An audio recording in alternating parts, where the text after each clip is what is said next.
We're here at Road Atlanta to race the Motul Motoamerica Superbike class on our 2015 Yamaha R1 with rider Sebastian Ferreira.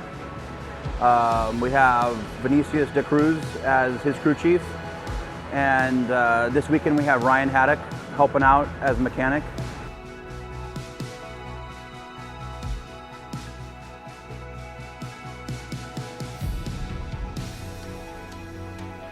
This is our first year on a full Superbike motor, and so it's getting a little bit used to increased power and torque, and rider aids working the way they should, and just kind of reeling in the bike and really dialing it in, fine-tuning it.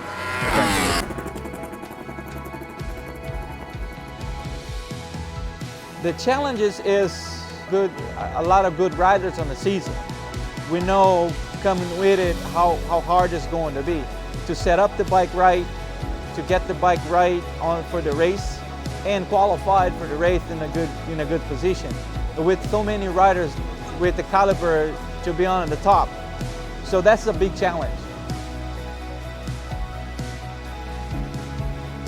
The positive, the crew is working hard to get me the bike ready for it. Suspension is doing good, so now it's just up to me to do it right.